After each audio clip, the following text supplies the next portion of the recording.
notification bell. Shut up and sit down. Hey, it's Logan with Grayman Racing. So today we're gonna be messing with the Scout here, as you can see, maybe. Right here I snapped off a bolt. You can see one here. This is where the backrest. So today I'm going to drill into it and take it out with a set of easy out screw removers. They make a better kit than this, but this is what I have, and we're under quarantine, so. How are you gonna do it?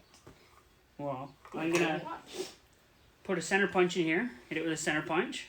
Okay. And then drill into it with the titanium drill bits, and then I'm going to use one of the small screw removers and back it out, hopefully. Okay.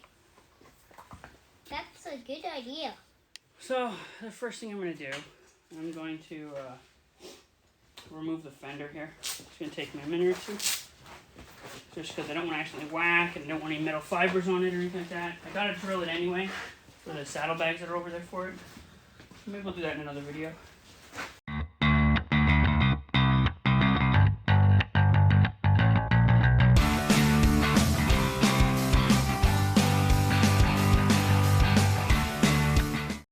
So what I did is I cut, there's a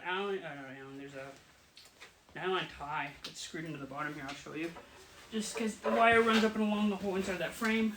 But you see down in here, there's that. The other neat thing I've done is I've gotten rid of the factory signal lights, and I got a nice under fender signal light and brake light, so it blinks and it's really nice. It's a plan for when this goes back from being a race bike to a street bike. Yeah, I'm just holding. See, it says the Allen screws are all metric, but the number of times that the metric doesn't actually fit, and it's a standard screw, does not exactly impress me. I don't know if it doesn't fit. So maybe it's a really tight 6.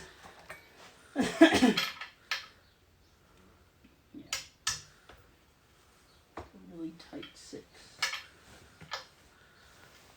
Okay. Ratchet. There. Go.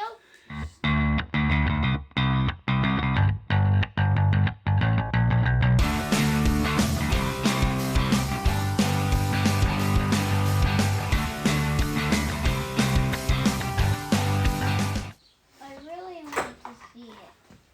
See what? See Go ahead, go look.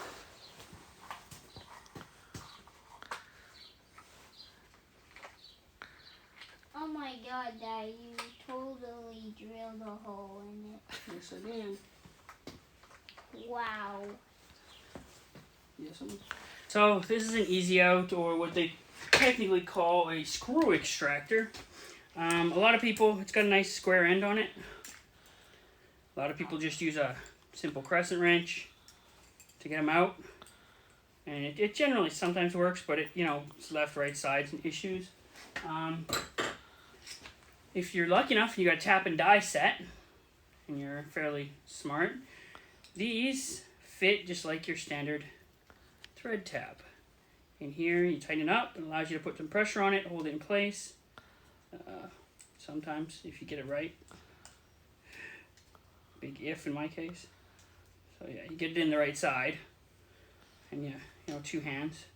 Or you're lucky you get the T-handle one, which I went looking for. Actually, I'm not going to use a T-handle one. I'm actually going to use this. They also call this a T-handle because it makes a T. But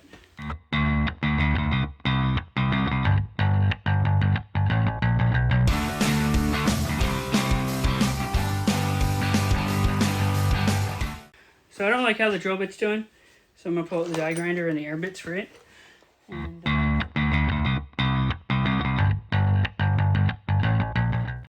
so we're going to end on that point.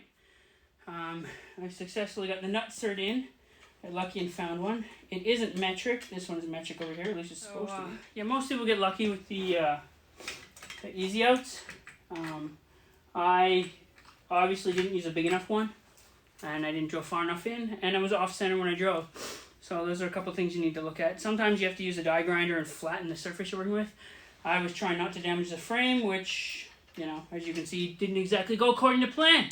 So, yeah, I've another thing off the list. So, all right, that's where we're gonna end. I'm gonna clean up, and finish putting whatever back together on this.